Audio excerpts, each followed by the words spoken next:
ain't got nobody fat. Jeez. I see that. Ngannou Francis, issu d'une famille pauvre d'Afrique, SDF à Paris et champion du monde aux États-Unis. Je te garantis que son histoire va littéralement transformer ta vie. Alors, si tu crois en toi, regarde ça.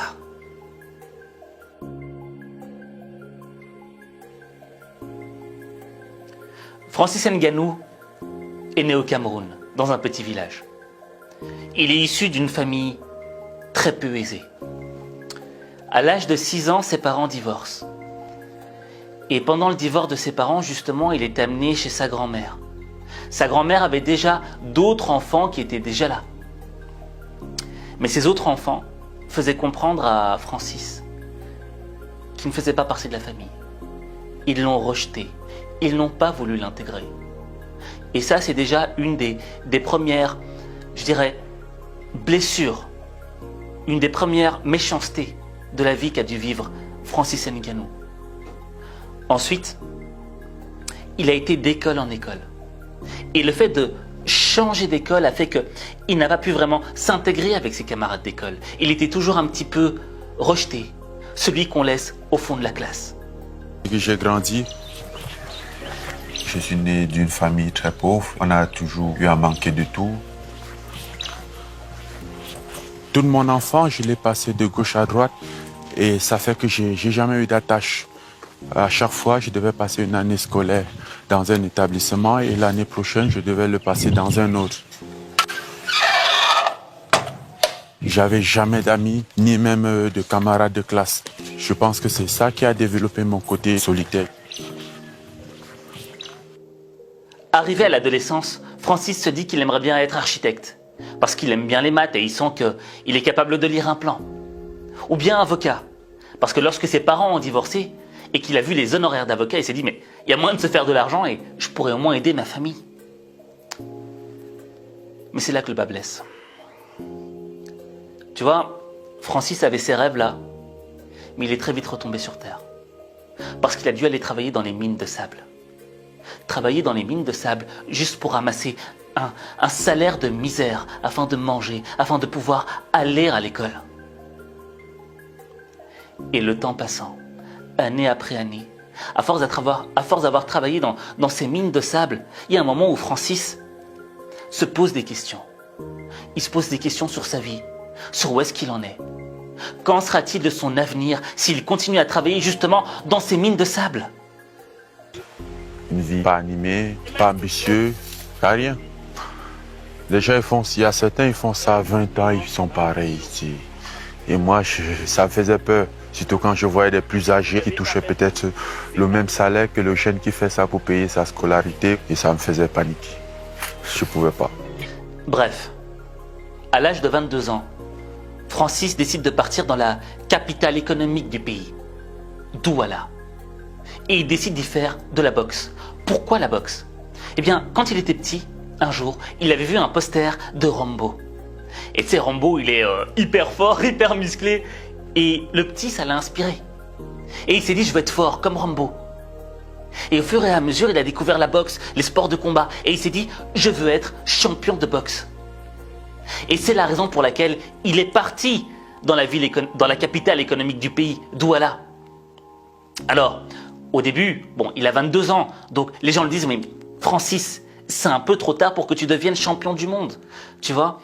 Les gens commencent très tôt, à l'âge de 10 ans, quand ils sont jeunes. Et tu dois maîtriser les bases et les techniques. Non, Francis, vraiment, oublie. C'est impossible pour toi. Mais Francis décide d'y aller quand même. Il est déterminé, tu vois.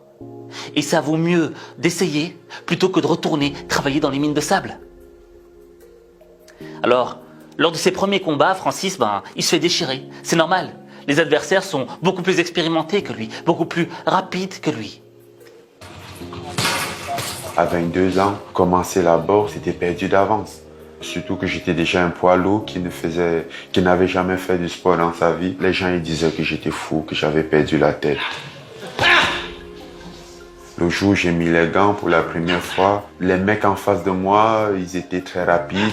J'arrivais pas à les toucher, ils me touchaient quand ils voulaient. J'ai compris que c'était pas gagné. Lors de mon premier combat, c'était difficile aussi. Parce que je me suis fait toucher au premier round. Il y a eu un clic dans ma tête. J'ai pris les choses en main. Tellement j'étais agressif, l'arbitre a dû arrêter le match. Mais il était évident que je devais quitter le Cameroun, aller autre part ailleurs où j'aurais plus de chances dans la bourse. Mais l'atmosphère pour Francis était trop négative. Tu vois ce que je veux dire? Tout le monde le regardait bizarrement. Les gens disaient mais tu n'y arriveras pas, ça ne sert à rien. Et Francis comprend que, en restant dans cet endroit, c'est vrai, il n'arrivera à rien. Et il est temps pour lui de partir, de découvrir un autre endroit où est-ce qu'il pourra peut-être réaliser son rêve. Et c'est là que commencent les galères.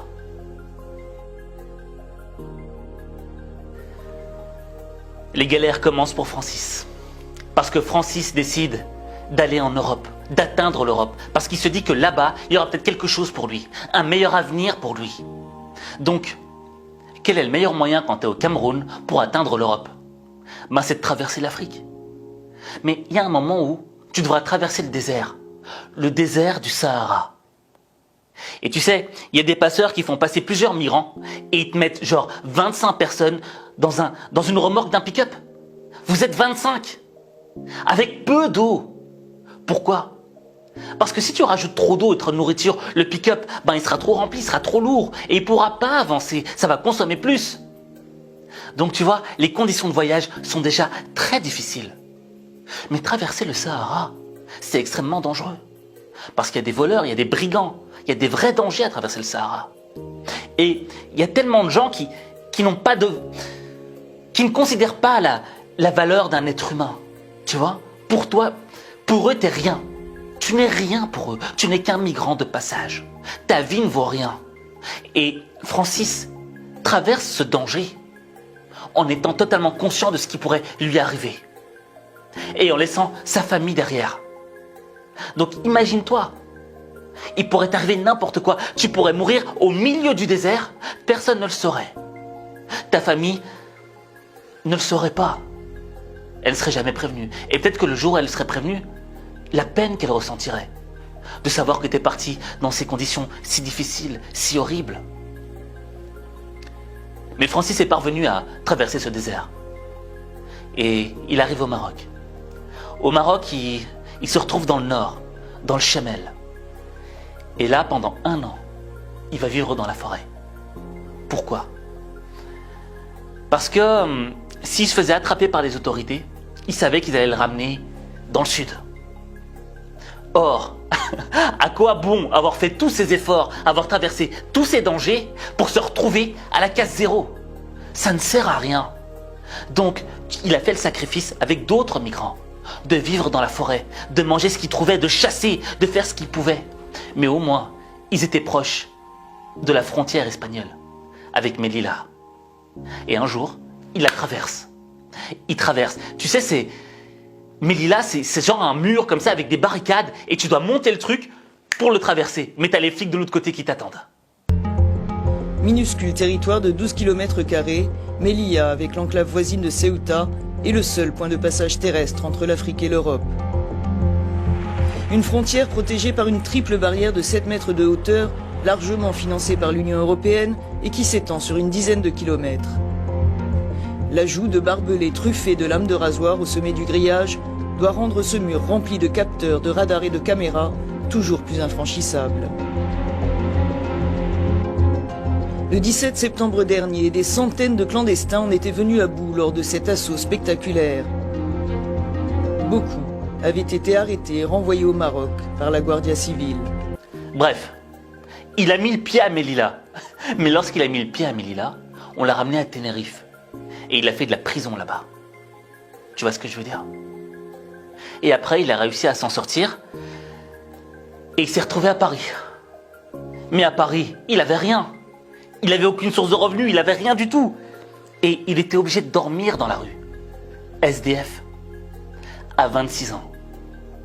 Tu vois ce que je veux dire? Et là, on peut déjà faire un point. Imagine-toi, tu as 26 ans. t'as traversé plein de galères, t'as rien en poche, t'as pas un sou, ta famille est de l'autre côté.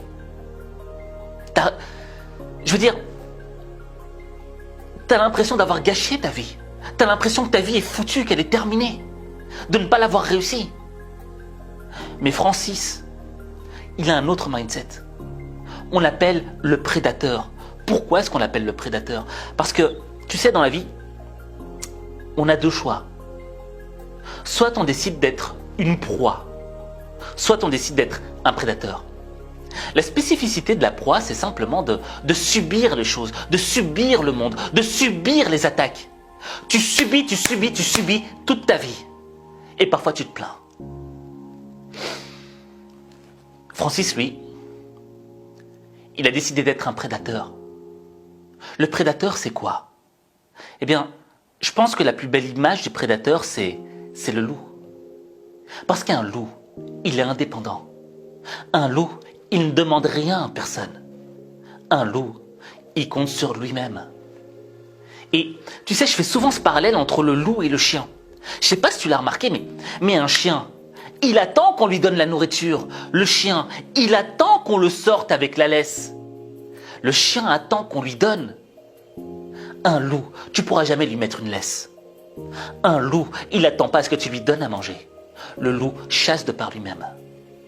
Et ça, c'est le mindset du prédateur. C'est de se dire, je n'attends rien des autres, je compte sur moi-même parce que je suis responsable de ma vie, je suis responsable de mes rêves. Et tu sais, quand Francis arrive à Paris et qu'on lui dit, oui mais tu sais Francis, c'est pas facile ici à Paris, c'est dur, c'est pas ce que tu crois, c'est pas le paradis. Voici ce que répond Francis. Ceux que j'ai rencontrés, ils me disaient, tu risques d'être déçu. La France, c'est pas aussi le paradis tel que tu t'imagines. Je dis, mais je veux pas le paradis. Le paradis dont je rêve, c'est le paradis que moi j'aurais créé. Et croyez-moi, je vais créer mon paradis. Et là où certains se seraient dit, c'est bon Francis, tu y es arrivé, t'es en Europe, t'as fait le job. Eh bien non. En réalité, tout ne faisait que commencer. Et donc, tu sais, quand Francis Ngannou arrive en France, à Paris, quelle est la première chose qu'il fait? Il cherche une salle de boxe. Parce qu'il a toujours ce rêve qui habite en lui, devenir champion de boxe. Alors il va chercher une salle, et il trouve une salle. Et là, il y a un moment, il y a un coach qui le regarde en train de boxer, et il voit ses mouvements, et il voit comment est-ce qu'il boxe. Et à un moment, il lui dit, mais Francis, tu devrais faire du MMA. Ça correspond plus à ton style. Et Francis, qu'est-ce qu'il répond? Ouais, d'accord, je le fais. Même s'il ne savait pas c'était quoi du MMA. Il ne savait pas c'était quoi du MMA. Mais il devait saisir l'opportunité. Tu vois ce que je veux dire? Quand t'as rien, tu dois saisir chaque opportunité comme si c'était la dernière. Et il l'a saisi. Et il s'avère que Francis Ngannou, c'est un homme qui a une force physique, une force athlétique exceptionnelle, au-dessus de la normale. Tu vois ce que je veux dire? Et ça, c'est important. Je veux dire que, tu sais, chaque personne dans ce monde a reçu un don. Chaque personne dans ce monde a un trésor au fond de soi. Toi, moi, Francis, on a tous reçu un don. D'accord? Francis, il savait le don qu'il avait reçu. Il a reçu une force exceptionnelle. Une force qui lui permettrait d'atteindre justement plusieurs types de sports de combat. Connaissant ce don, il a décidé de le développer, de l'utiliser. Parce que ça suffit pas d'avoir un talent. Faut le travailler ensuite.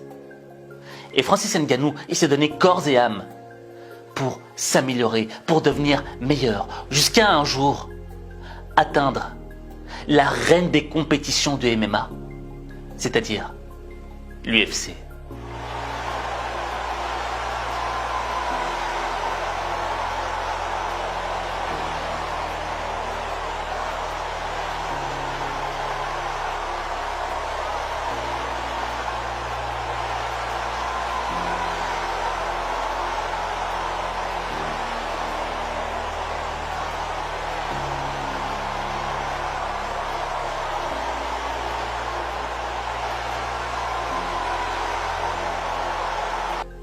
Et Francis Ngannou, c'est...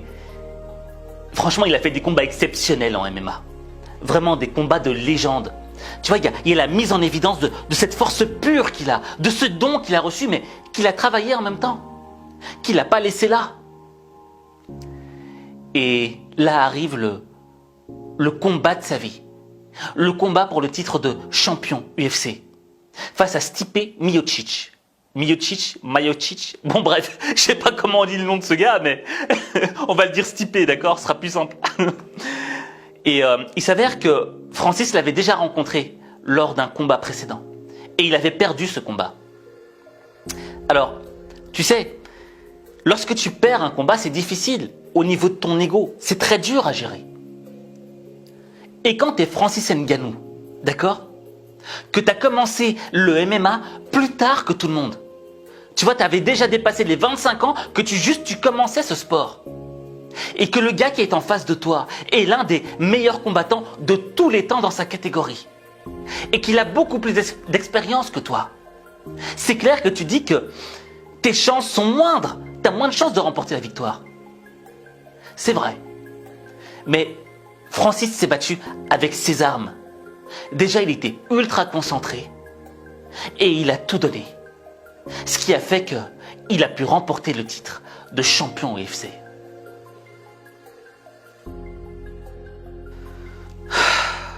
Bon, moi je vais t'avouer que quand j'ai découvert l'histoire de Francis Ngannou, j'avais grave honte. J'avais grave honte de moi-même. Pourquoi? Parce que, tu vois, je me plains beaucoup parfois. Et je me plains pour des choses qui sont tellement débiles quand je vois ce qu'a traversé cet homme. Quand je vois comment cet homme a sacrifié sa vie, comment est-ce qu'il a traversé des dangers, des vraies galères. Ce qu'a vécu Francis par rapport à moi ou par rapport peut-être à toi, c'est rien. Tu vois ce que je veux dire? Et l'idée c'est quoi? C'est pas de te culpabiliser. C'est pas de te dire non, t'as pas le droit de te plaindre, etc. Mais si tu veux avoir le mindset du prédateur, le mental du prédateur, comme Francis, je pense que la première idée que tu dois te poser, la première question que tu dois te poser, c'est de te dire: est-ce que c'est vraiment insurmontable? Est-ce que cette épreuve, est-ce que cette chose qui me dérange dans ma vie est insurmontable? Non. Rien n'est insurmontable dans la vie. Tu peux tout surmonter. Regarde Francis. Francis venait du bas, du bas, du bas. Allez, on aurait tous parié il y a 20 ans que Francis Ngannou deviendrait champion du monde du UFC. Personne ne l'aurait cru. Personne n'aurait parié 1 euro sur lui. Pourquoi? Parce que regarde l'environnement d'où il vient. Le gamin travaillait dans des mines de sable. Et pourtant, il a forcé le destin. Pourquoi? Parce qu'il a décidé de faire les choses. C'est-à-dire, il n'a pas attendu qu'on lui donne les choses. Il a été les prendre. C'est ça qu'il faut. Prendre les choses, parfois, c'est forcer le destin. Tu vois? Quand il va dans sa première salle de MMA, je crois que c'est le MMA Factory, il est avec le coach Fernand Lopez. Il force le destin. Il va le rencontrer pour s'entraîner avec un des meilleurs. Tu forces ton destin. Le deuxième élément à savoir, c'est ce que tu veux vraiment. Francis, il voulait être champion de boxe. C'est ce qu'il voulait vraiment. Et il a traversé le désert pour le devenir. Toi, qu'est-ce que tu veux vraiment? Qu'est-ce que tu serais prêt à traverser pour cette chose? Est-ce que tu serais prêt à aller jusqu'au bout pour ce rêve que tu veux vraiment ou pas? C'est la deuxième question que tu dois te poser. Maintenant, il y a une troisième question et qui est extrêmement importante. Quel est ce trésor qui est caché au fond de toi-même? Quel est ce don, ce talent que tu as reçu? Est-ce que tu l'exploites comme il faut? Est-ce que tu es fainéant? Est-ce que tu crois en toi ou pas? Moi, si Francis était venu à Paris et qu'il m'aurait dit « je vais être champion du monde », j'aurais dit « c'est bien mon gars, mais t'as déjà 26 ans, c'est trop tard ». Tu vois ce que je veux dire? Et même si t'es fort, je pense pas que tu y arriveras. Bah, j'aurais eu faux sur toute la route. Parce que l'idée, c'est quoi? C'est que Tu sais, dans la vie, tu vas avoir plein de gens qui vont te dire ça. Qui vont te dire oui, mais c'est bien, mais reste à ta place. C'est pas le moment et tu n'y arriveras pas. Et le problème, c'est que ces mots-là nous touchent personnellement et nous démotivent. Quand on nous dit qu'on n'y arrivera pas, eh bien, inconsciemment, on y croit un peu. On croit un peu qu'on n'y arrivera pas. Et à force de l'entendre, eh ben, toutes ces phrases s'additionnent les unes aux autres pour peser sur notre morale et briser notre motivation. Et on n'a plus envie de le faire parce qu'on ne croit plus en nous. Et d'échec en échec, à force de goûter l'échec, à force de goûter les galères, on n'en a plus envie. C'est humain. Mais il y a des fois, il faut aller au-delà de l'humain. Aller au-delà de l'humain, c'est de se dépasser. Quand on n'a plus de force, quand on n'a plus d'énergie, on essaye quand même. On donne tout ce qu'on peut. C'est ça être un champion. Un champion, c'est pas être un humain comme un autre. Un champion, c'est quelqu'un qui donne plus que ce qu'il ne peut donner. Pourquoi? Parce qu'il se bat pour un rêve, pour quelque chose qui le dépasse. Et quand tu te bats pour quelque chose qui est plus grand que toi, qui te dépasse, mais qui te tient à cœur, il y a un moment où personne ne peut t'arrêter. Mais pour ça, il faut y croire. Il faut d'abord croire en toi. C'est le premier élément. Parce que ta vie, il n'y a que toi qui peut la changer. Il n'y a que toi.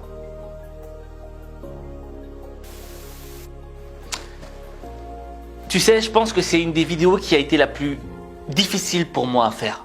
Parce que je suis très ému. Ça me touche vraiment très très fort. Parce que j'ai reçu beaucoup de messages de gens qui traversaient justement le désert. Des gens qui ont traversé le désert pour atteindre l'Europe.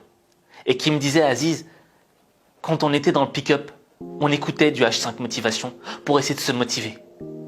Et tu vois, ça fait mal. Ça fait mal de savoir que il y a des gens qui vivent des choses tellement difficiles et que toi, tu vis dans le confort, mais tu essayes d'apporter un petit truc. D'accord? Tu essayes d'apporter une petite chose à ces gens. Une petite chose, une petite chose au monde, quoi. Et moi, ça me touche vraiment. Et ce que je voudrais, c'est que toi aussi, tu apportes ta touche au monde. Une touche qui pourra aider les gens. Je voudrais que tu partages en commentaire un message d'espoir, un message inspirant, un message motivant pour une personne qui est en galère, pour une personne peut-être que tu connais ou une personne que tu ne connais pas. Ou peut-être qu'il y aura une personne dans 100, dans 150 ans qui relira les commentaires et qui trouvera dans ton message quelque chose qui lui donnera le courage, l'énergie pour redémarrer, pour traverser l'enfer.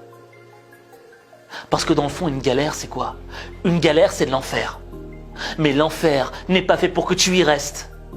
L'enfer est fait pour que tu le traverses.